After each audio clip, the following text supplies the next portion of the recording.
I'm Ryan O'Dowd, and you're listening to Ryan's Audiobooks on the Issues Magazine YouTube channel.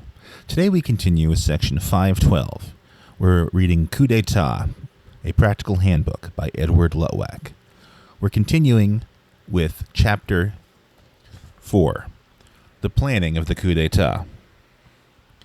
Neutralizing the Political Forces 1. General. Politics, like economics, has its infrastructure. Just as industry and commerce require a background of facilities such as roads, ports, and energy sources, direct political action requires certain technical facilities. The mobilization of French public opinion, which took place during the attempted coup in Algiers, and which was the principal cause of its failure, could not have taken place without the use of a whole range of technical facilities. The government appealed to public opinion by means of the mass media, chiefly the radio and television services. The trade unions and other organized bodies coordinated the agitation of their members by means of their network of branches, connected to the central headquarters by means of the public telecommunications facilities. Finally, the mass demonstrations could not have taken place without the use of public and private transport. Our general neutralization of the political forces will be conducted in terms of this infrastructure. We will seize and hold such facilities as we require for our own purposes, while temporarily putting out of action the others. If the means of communication in the transport system are under our control, or at any rate do not function, the potential threat posed by the political forces will be largely neutralized.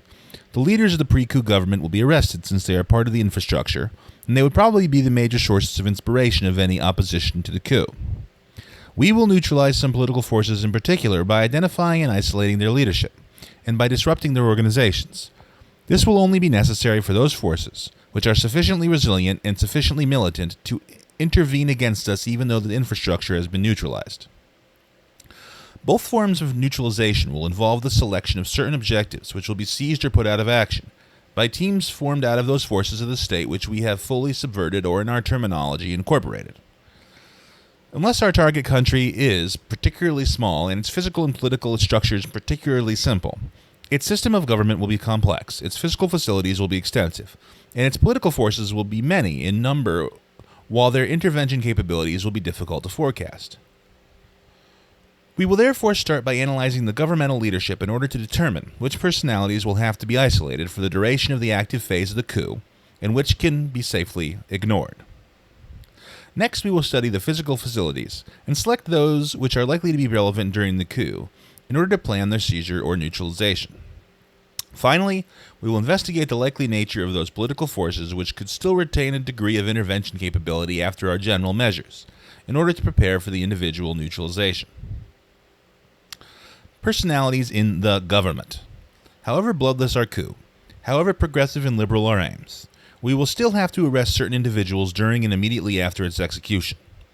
Of these, the most important group will be formed by the leading figures of the pre-coup regime, or, in other words, the leaders of the government and their close associates, whether they are formally politicians or not.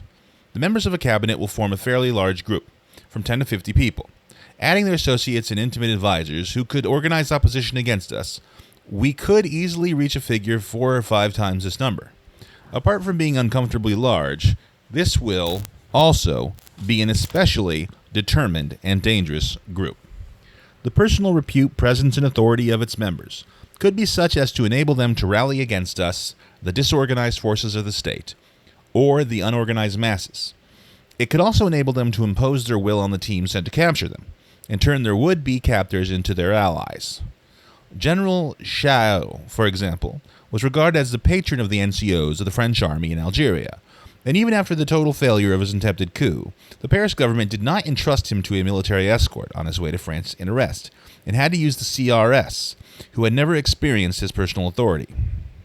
After all, if a young soldier acting outside his familiar roles is facing a political personality whose sole behavior is calculated to make people obey him, it's difficult to be absolutely certain that he will carry out his orders, and not the counter-orders he may be given.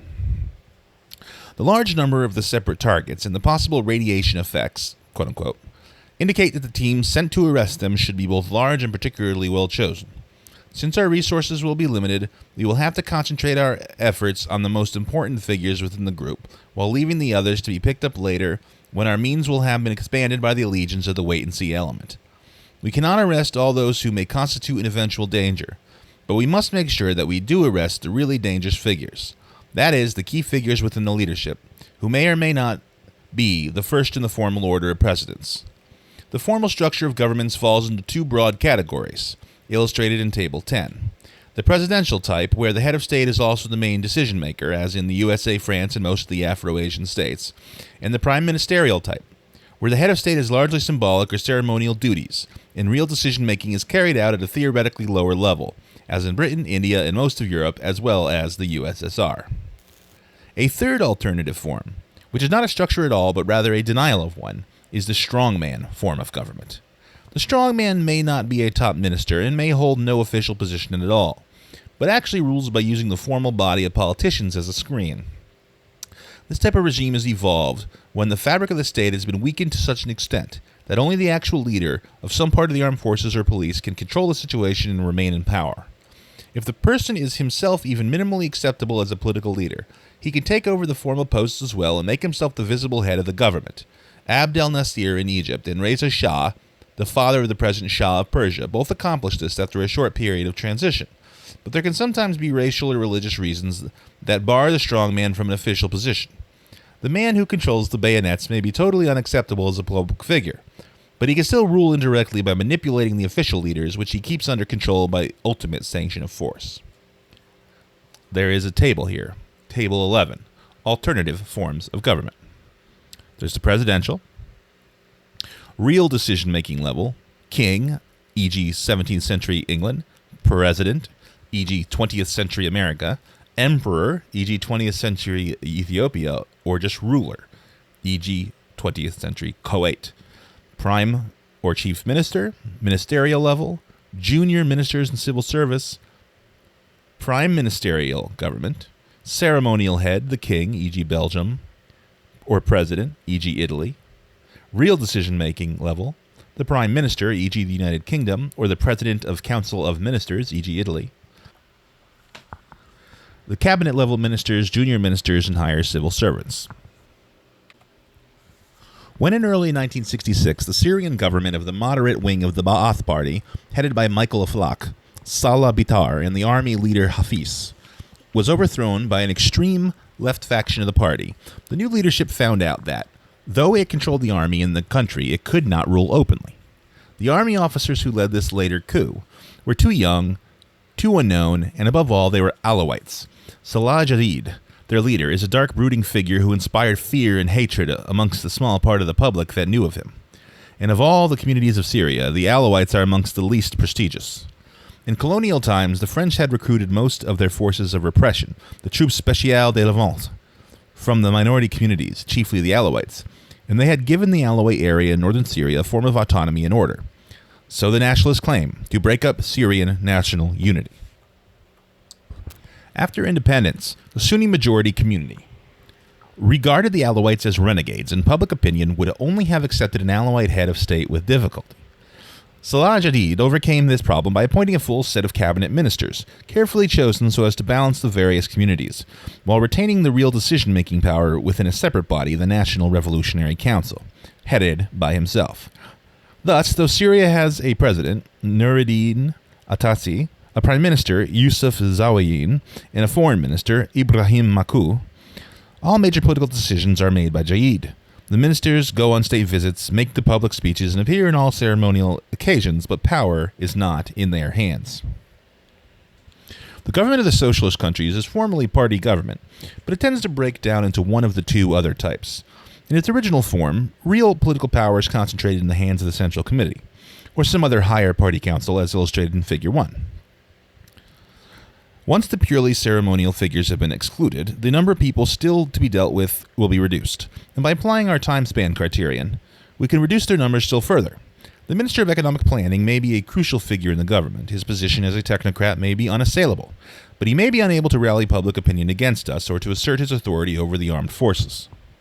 The dramatic nature of the coup will reduce political life to its ultimate rationale, sheer force, and we will concentrate on those figures in the government who would deploy it. The obvious personalities will therefore be A, the Minister of the Interior and his associates who control the police force, B, the Minister of Defense and his associates who control the armed forces, C, the party leaders if there's a party militia, And D, the Prime Minister or other central figure who coordinates all of these. There is a table, a bit complex. It says 1. Alternative forms of government. Party government in socialist countries and people's republics.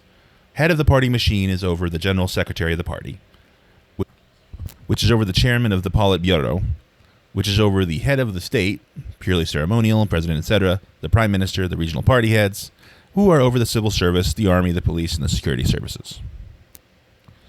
We must remember that for various reasons, figures in the government may not always be what they appear to be. We may discover that the apparently innocuous Minister of Education controls an important students' militia, or the Minister of Labor, a powerful workers' militia. More importantly, the effective power may be held by an inner associate of a particular group of ministers who, between them, control the means of coercion of the state.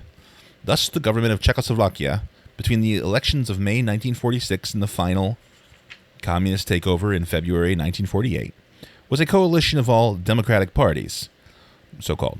But the communist ministers within it effectively monopolized the real sources of power by means of the control of the means of coercion. The existence of a group of associates whose alliance transcends a formal order of government is illustrated in Figure 2. Figure 2. The formal government and the real one. Members of inner power group shown in italics. The president or the head of state is at the top, then the prime minister, and the Minister of Defense, Minister of Finance, Minister of Interior, Minister of Foreign Affairs, Minister of Justice, Minister of Labor, Minister of Health, Minister of Education, Minister of Development, Minister of Posts, Minister of Transport, Minister of Social Welfare, are all under the Secretary of State for the Army, the Navy, the Air Force, the Police, and the Treasury. In this particular case, out of the 18 or so members of the government, the Prime Minister, the Minister of Defense, Labor, Education, and the Undersecretary of State for the Army and Police form a special inner council which actually holds the reins of power. The process of selection so far discussed should result in the classification of the personalities of the pre-coup regime into 3 categories. 1. The ceremonial figures. These will not be arrested. If the head of state is generally popular, he should be used as a symbol of continuity who will help to establish our legitimacy, provided he can be safely manipulated and made to play this role. The other, lesser ceremonial figures can simply be ignored. 2. The inner council and the controllers of the means of coercion. This small group must be sequestered and held in isolation until our authority is safely established. Apart from the service ministers, etc., any government leader who is personally particularly popular should be included in this category. The other ministers and top civil servants. This larger group should be subdivided into priority groups and put into the category above, as and when our resources expand or become available when other more urgent tasks have been carried out.